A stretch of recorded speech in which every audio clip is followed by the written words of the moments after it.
Greetings, everyone. How are you? Welcome to Will Rogers Rotary, the friendliest club in District 6110. If you will stand and join me now in the Pledge of Allegiance, please.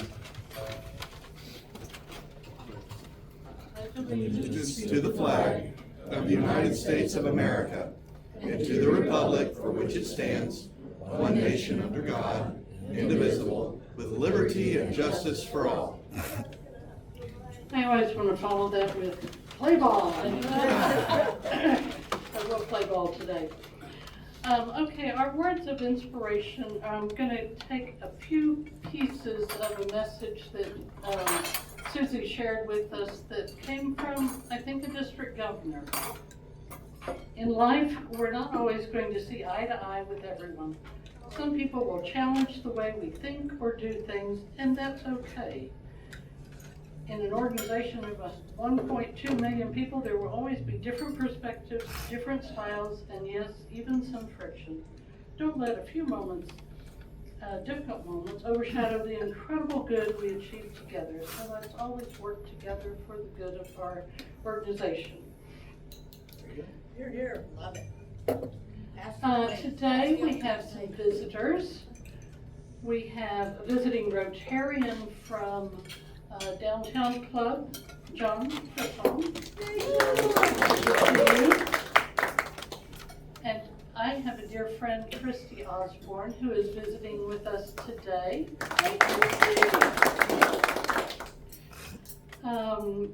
I don't believe we have any birthdays. Anybody have any anniversaries or special dates you need to recognize? I do. Okay. Just a few minutes ago, Mike Gundy left. Oh, wow, that's big. Thanks for reporting on that. Has anyone been named interim? All right, any reports from any committees? First to know. Last. 6 minutes ago. Sam? Don't forget our volunteer day, Saturday morning at MSNI, 8 to 12. It's a pack and stack day. Let's see if we can pack enough pallets to be a problem for the boss. Also, Rotarians of note will be having their organizational meeting tonight at 5:30 to 7 in the choir room of First Methodist down here at 11th and Boulder.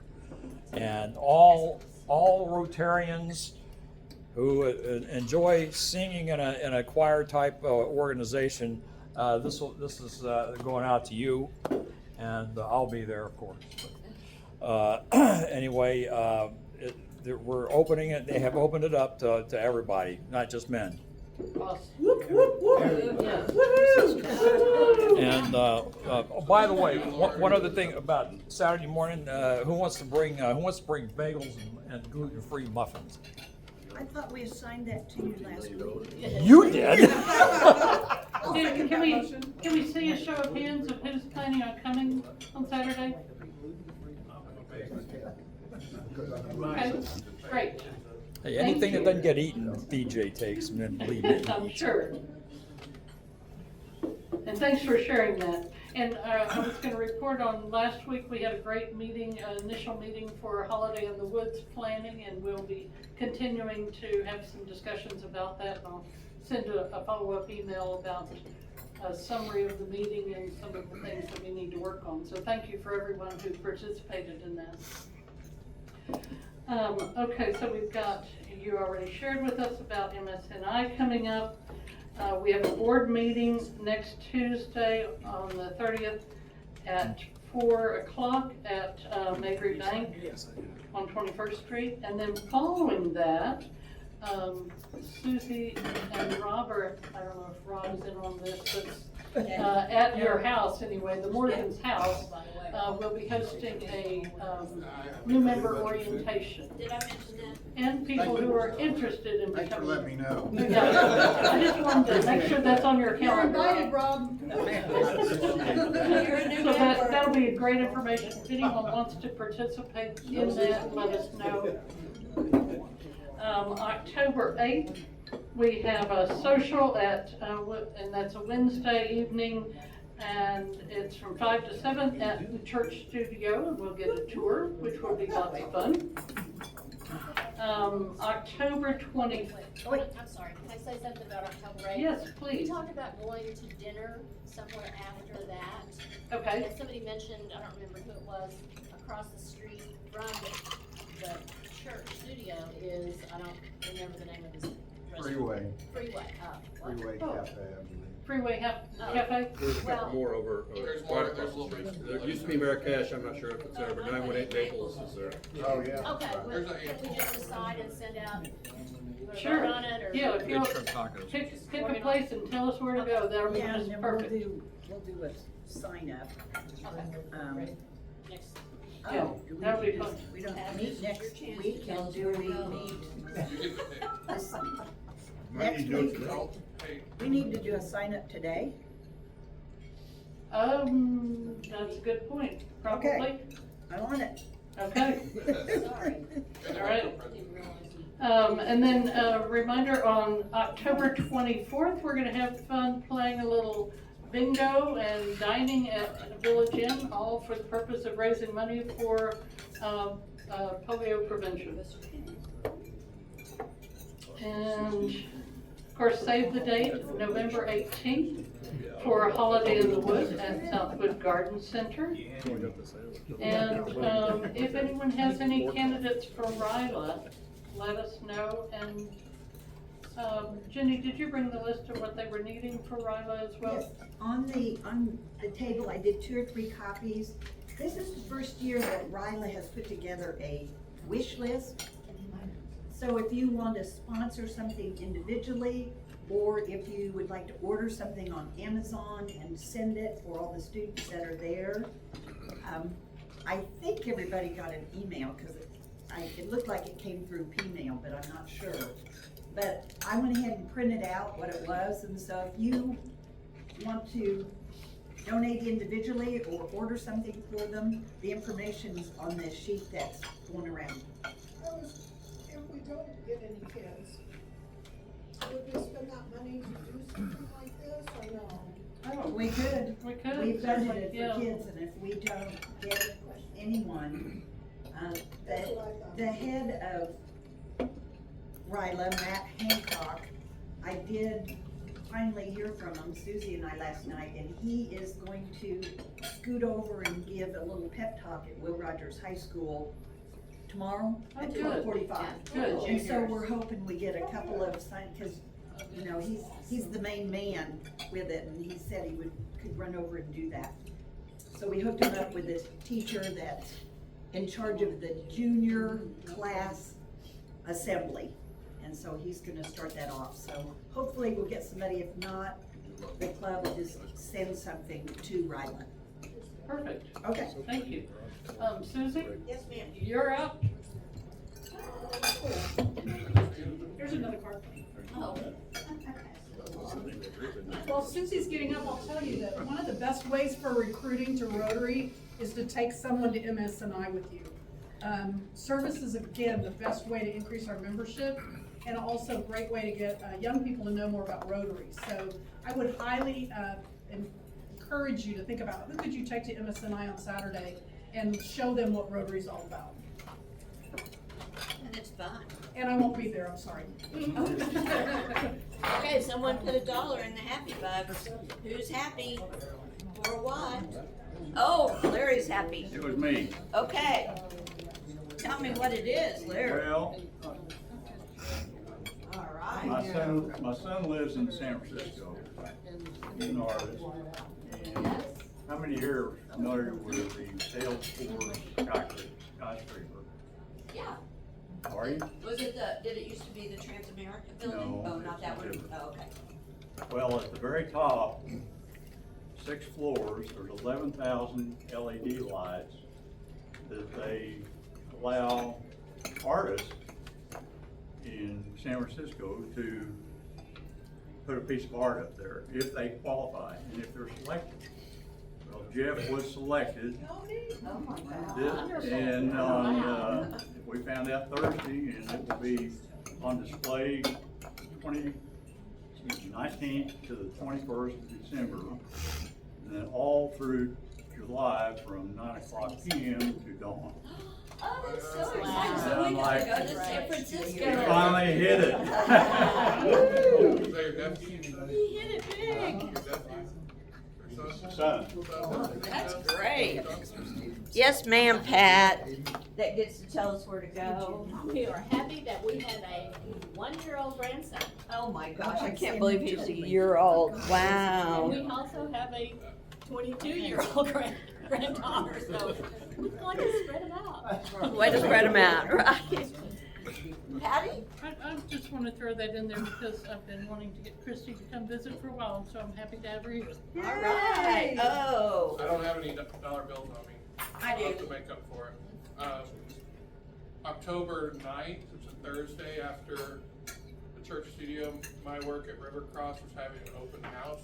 I can send an invite to you guys.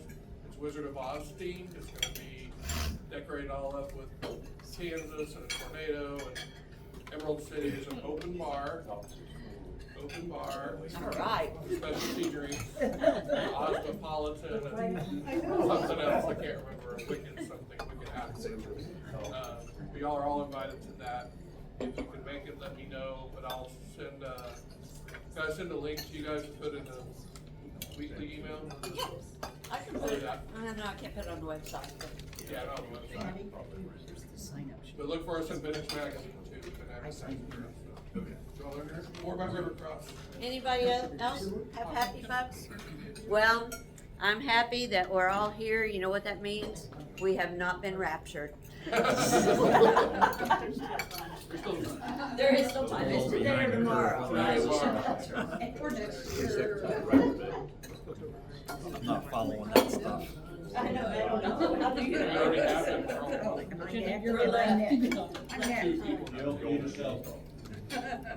We're pretty sure Mike Gundy was not We're raptured. not raptured. I think TU just did a better job. Okay, we are now, Just don't take our coach. we are now, I'm going to introduce our speaker of the day. Oh, my glasses, I printed it too small. After spending most of his career in music and television production, Tom Ingram set out on another path and he pursued an MBA and a Doctor of Ministry degree in semiotics and future studies. He wrote 2 books and then became a master gardener and was hired by the OSU Extension to support their horticulture endeavors in Tulsa County. And we at Southwood love the master gardeners. They're great. He now writes the articles for the Tulsa World on horticulture topics. He teaches classes on growing vegetables, and he supervises the Master Gardener Seed to Supper farm. They grow vegetables that are donated to area food banks. Last year, the donations totaled over 11,000 pounds of produce, and this year they donated almost 16,000 pounds. So Tom is here to talk about extension, OSU Extension.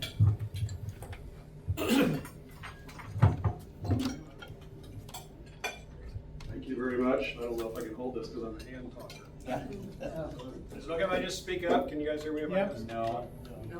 No? How about a little bit? Hearing aids. No. Move close? No, okay, fine.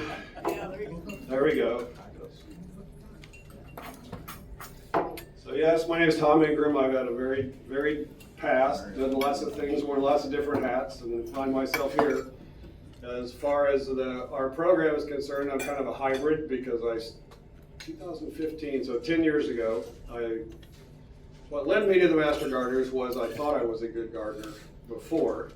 If you ever grown squash plants, have you guys ever grown squash? Right? And then you go away for the weekend and you come back and it's flat and dead. You're like, what the heck? How did this? So my quest to find out what the heck happened to my squash plant led me meet the OSU extension. And then they had this introductory meeting for people who might want to be a Master Gardener, and I was like, okay, so I went, and then here I am 10 years later, and I now work for OSU in support of this program. So I thought, it seems like every time I go somewhere and talk to people who's privately or in public, I'll ask, like, well, what is a Master Gardener? And it's like, somebody that's good at gardening. I mean, that's usually the response.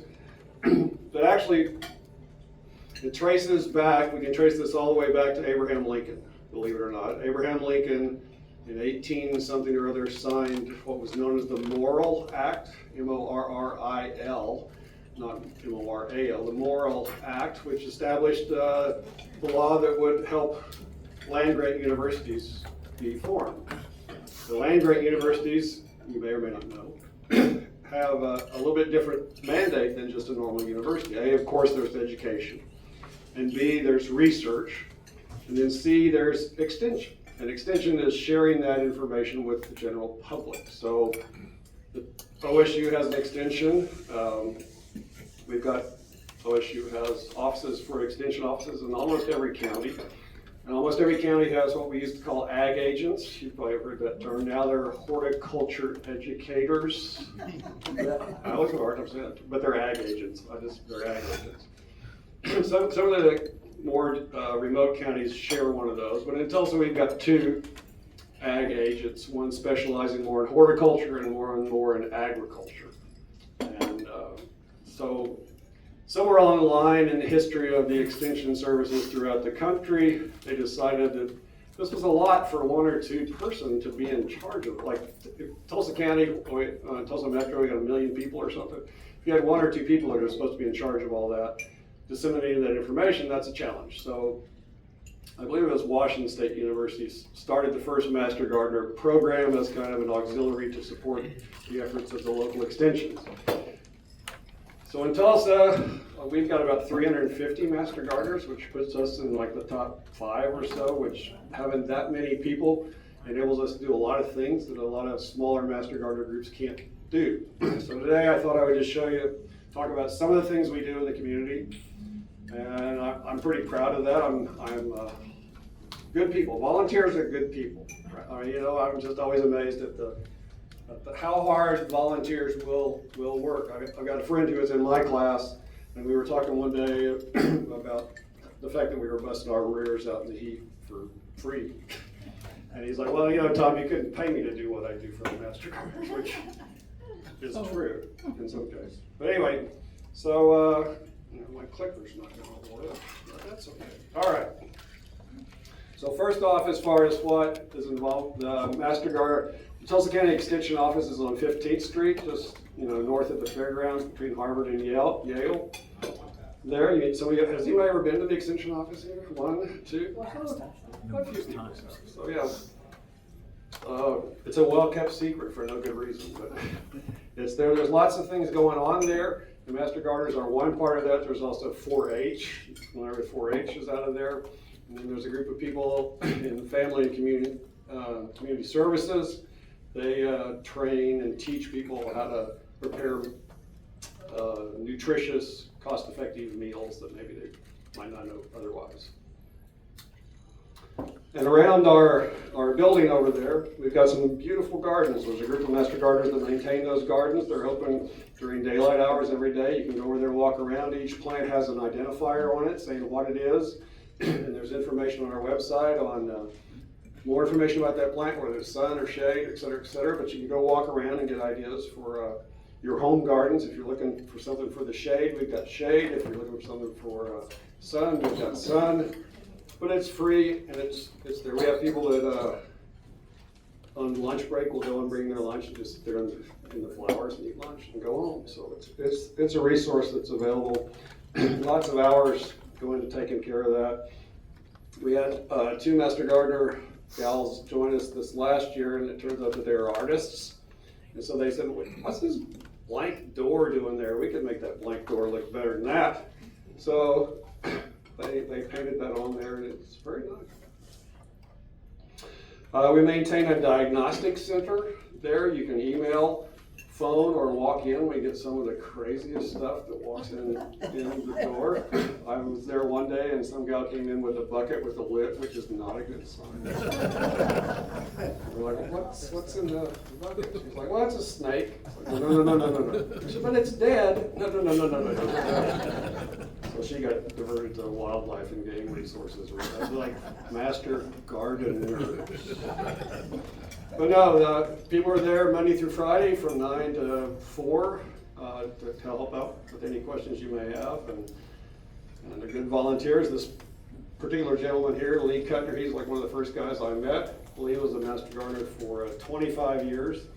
His health kind of forced him to retire, and he just passed away last week. So we got some very dedicated people in our organization. In the diagnostic center, there's a ton of information. I wish I brought some of that to you today, but it's there if you need it. And we also do soil testing. For people, you can test bring a sample of your soil into there. They'll test it to the nutrient value, which you really need to know, because if you don't know what's in the soil, you don't really know if what you're adding is helping or making it worse, and then a lot of times you might be making it worse and paying for things you don't need. So you can bring that. I think that's about $15 for the general soil test, but we send it off to OSU and you get the results back in a couple of weeks. We also go out and teach in the public schools in Tulsa County. Last year, I think we were in front of about 16,000 elementary school kids. There's probably people out there right now teaching in front of elementary school kids. It's great fun. Teach on lots of different topics: soil, butterflies, et cetera, and worms, as you can see on this young man's arm. My favorite class is the worms, because nobody screams in the seeds class. Basically, get a worm on someone, and amazingly, the girls are more brave than the boys, oftentimes. But it's great fun to go out and teach the kids, but that's a huge project for the Master Gardeners to do, but it's a lot of fun. We also had to do, it's called Exploring Insects. Each fall, in November, we've got one coming up where we bring about 1,000 third graders in. They're there for the morning or the afternoon. We got all kinds of activities for them to do. We've got maggot art, which you get maggots and you squirt paint on a sheet of paper and put a maggot on there and it crawls around and makes art on the paper. It's more fun than it sounds. And we also end up frying some mealworms, and the brave kids will get to eat mealworms, which I hear are delicious. I have never, like burnt popcorn. Like burnt popcorn basically is what I've heard they taste like. But and other things as far as learning about composting and insects and seeds. And OSU sends over their insect exhibit, which is probably about 75 of the glass cases with butterflies and stuff in there. And the kids have a great time. They go home with a backpack. And anyway, it's a lot of fun. Habitat for Humanity, we landscape all the Habitat homes, which is a big project. And mainly doing it because, the way the home looks on the outside with some flowers and some shrubs can help kind of change it from just a house to a home more, et cetera, et cetera. We're having a trouble for a while in that, you go back and we would train them and give them 3-ring binders. Here's what you've got, here's how you take care of it. But then when we would go back to a year later and check, and the stuff was dead. So, well, what happened? They were like, well, we didn't have a hose. So now we give them a hose when we landscape the home. But last year, about 50 homes got landscaped, which is about one a week due to the current. We don't know if Habitat's going to continue or not, but we will continue as long as they continue in landscaping their homes. If you've ever been down on Brookside and seen the flower pots, those are ours. We work with the businesses down there. They purchase the pot and pay a little extra, and in exchange we maintain the flowers down there all year long, both in the summer and in winter. And not too long we'll be yanking these out and planting pansies for the winter, et cetera. The unfortunate thing is sometimes these get used as urinals. Anyway, litter boxes, trash boxes, and sometimes plants disappear.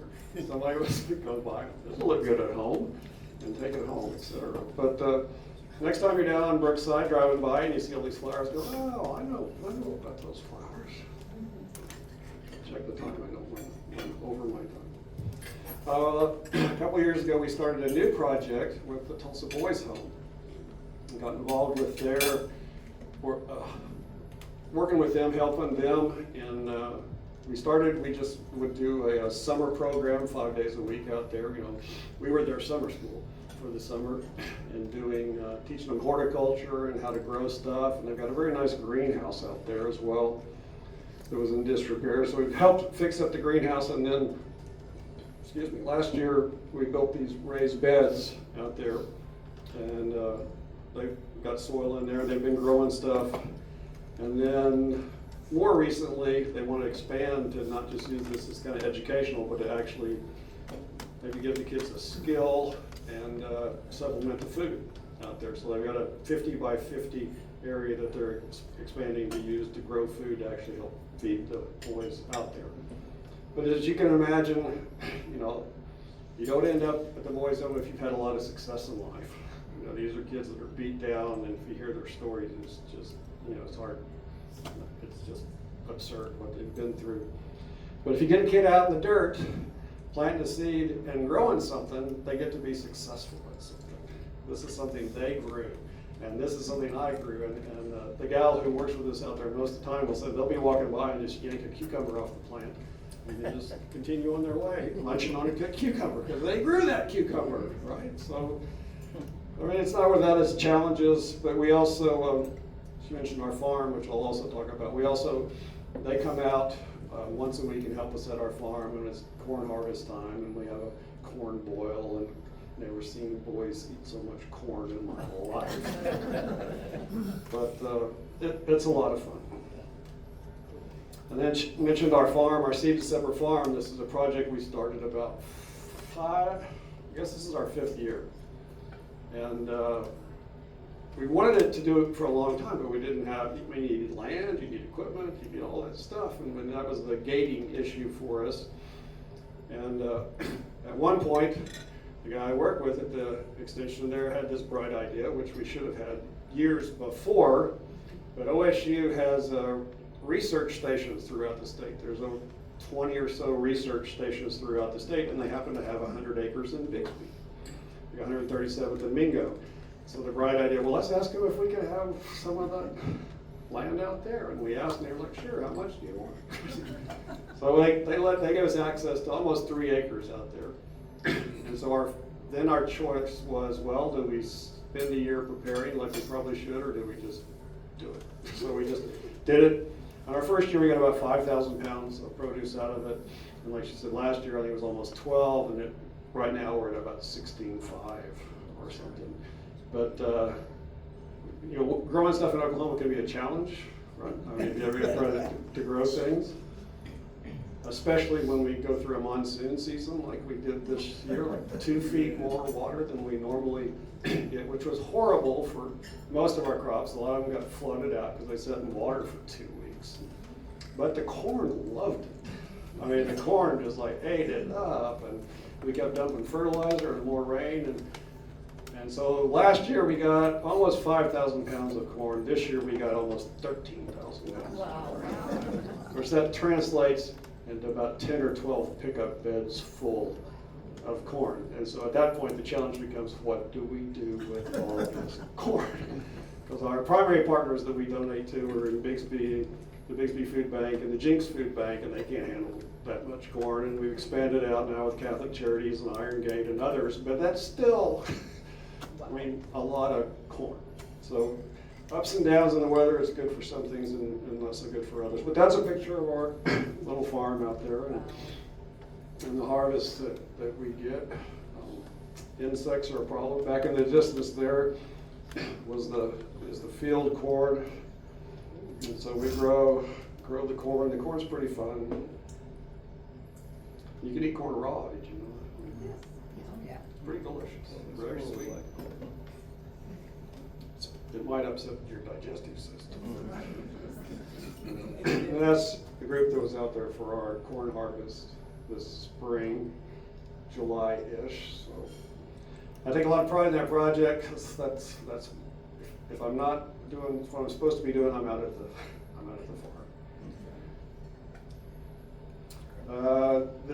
We had a few master gardeners that were interested in beekeeping, and they said, "Hey, can we have bees out at the farm?" It's like, yeah, I guess if you're in charge of it and not me. I don't want anything else to do. Oh yeah, we'll do it. So we partner with NEOBA, which is Northeast Oklahoma Beekeepers Association. They've helped us get the hives and get them started, et cetera, and kind of get it rolling. But this was our first year, and we got 40 pounds of honey our first year, which was awesome, I'm told. That's good for your first year. And this is just the honey down there at the Catholic Charities, which is the way they operate is you may be familiar, but it's set up like a grocery store, and the clients can go in there and get what they want. They said they started to do that when they started to find stuff they'd given people in trash cans, because they didn't want that. Let them get what they want. So now they get to go shopping for what they want, and I'm told they really enjoyed having access to fresh local honey. We also teach classes each year. This is at the office. We teach a class on growing vegetables. It's a one-day class. We did 4 or 5 of those last year. If you have an interest or want to ramp up your skills or whatever, you can sign up for that in the spring. And then shameless self-promotion, all this has to be paid for somehow. And so every year we have a spring plant sale. You order online, and when it comes time to pick up, you drive through and we put it in your car and you drive home. So that comes up in March and April, et cetera, et cetera. So that's kind of what we do. Does anybody have any questions about anything related to this or your garden, or I think we've got a few minutes left, right? Yes? Don't you all do visits to nursing homes as well? We did. We are trying to get that ramped back up. And I didn't mention it because it's kind of in flux now. I mean, during COVID, we had to stop all that. And then, when you stop anything, it's hard to get it going again, because the people that were doing it now are doing something else, et cetera, et cetera. But we're trying to get that ramped back up and go into nursing homes, assisted living centers. And basically what we do, like horticulture therapy, we'll just take a project or something that they can work on and leave them with something that they have that they did. And it's a good program, and I hope it comes back, because I think it's good for a lot of people. What are the requirements to become a master gardener and to maintain that? Aren't there some volunteer hours required? Well, there are. We are fortunate in that we typically have more people want to be a master gardener than we can accept, which is great. So each fall, we have a new class, we have an orientation, we have about a couple of orientation meetings where people can come and find out, if this is for me, et cetera, et cetera. And we usually have about 100 applicants, and we take about 40 or 45, because that's all really we can support. But yeah, once you get accepted into that, then it's class time every Wednesday, from 9 to 3. We got professors that come over from OSU to teach these classes. Like we'll teach about soil or pesticides or insects or growing vegetables, et cetera, et cetera. Once you finish that training, then you're required the next year to kind of pay back for that with, it's about 80 hours of service. And then once you do that, you go from intern to full-fledged master gardener. And then once you're a master gardener, to maintain your active status, you're required to do 50 volunteer hours per year and another 10 hours of continuing education, which when we bump that up a little bit, we have people like, that's a lot. Well, that's a little over 1 hour a week. Come on, man. It shouldn't be that, or no, it's less than 1 hour a week. It's not that hard. But we do track the hours. People record their hours. We give them prizes for, the overachievers, et cetera, et cetera. But last year, I think we had about 42,000 hours, which is a lot.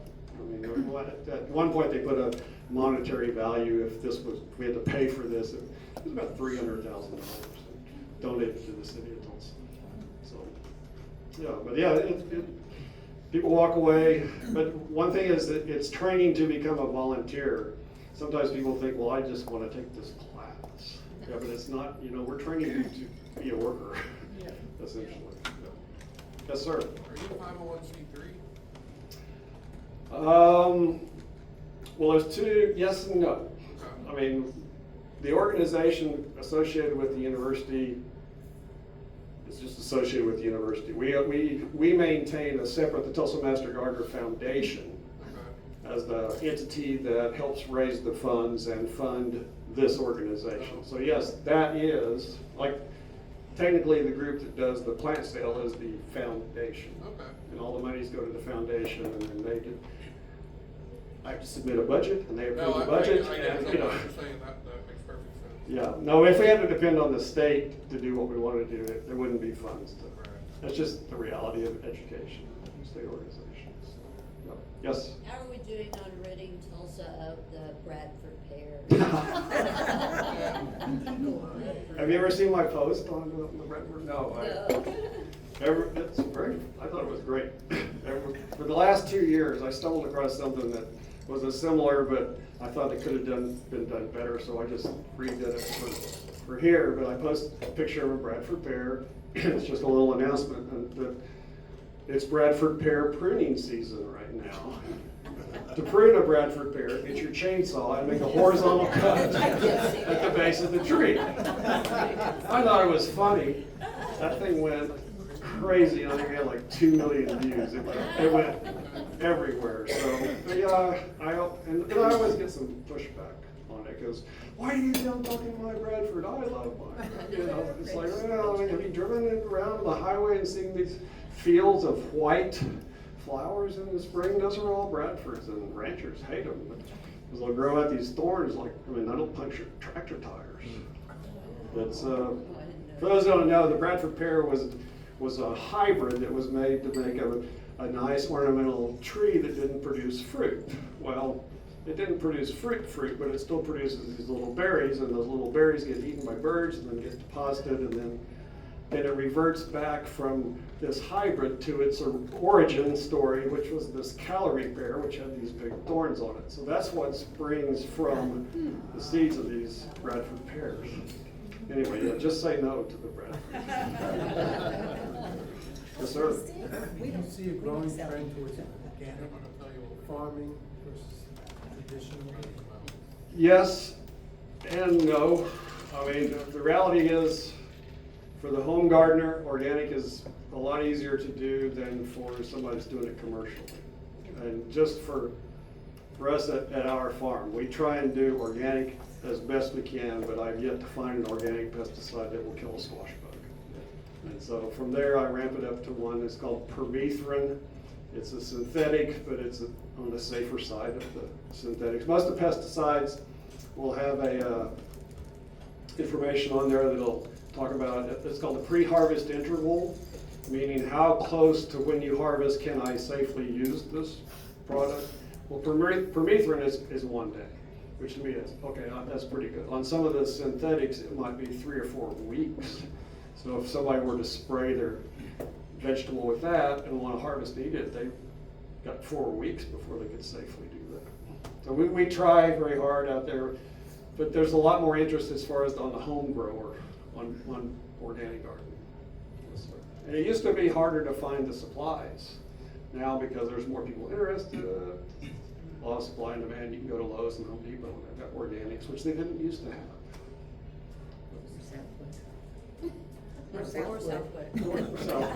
Sorry. Any of the fine local establishments. And we do, Tulsa is very fortunate. We have some really good places to go and get, you know, locally produced, locally sourced, etc. Plants, like, I'm sorry, like Southwood. Anybody else? No? All right, well, thank you for being here.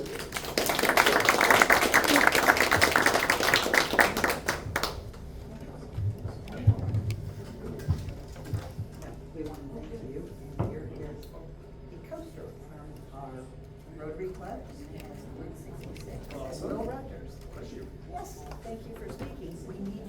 one more thing. I was warned of this. Oh.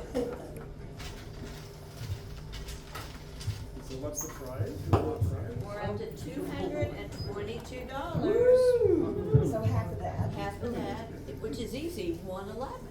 If you draw the joker Yeah. from the deck.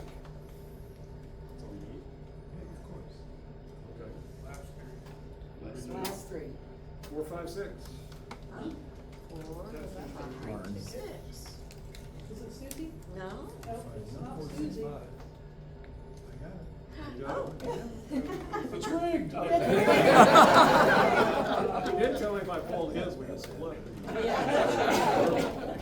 right, Dan, Thank you. here we go. Oh, so close, Has it's a a J. jack. Has a J. Has a J. All right. Okay, so just reminder that there is no noon meeting next week, but everybody's welcome to the board meeting and the orientation meeting. The board meeting's at 4, and then orientation is afterwards, which will be about 5:15 or 5:30. Susie's house is very close to Mabry Bank. And then there is no noon meeting the first Tuesday of October, because that is when we either do a service or a social project. And so instead of Tuesday night, Wednesday night, and I hope everybody signed this sign up. Looks like we have great turnout. Looks like we have 20 coming to the church studio and 18 and 1 maybe coming to dinner. So that'll be a nice evening event. And don't forget maybe Sean might come, Yeah, sometimes we'll Vicky contact comes. whoever's not here today and make sure, because we probably will need a reservation to show up at a restaurant with 20 of us. So anyway, okay, it is time for the 4-way test.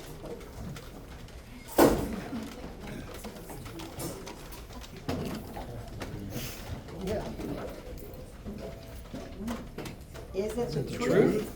Is it fair to all concerned? Will it build goodwill and better friendships? Will it be beneficial to all concerned? And will it be fun?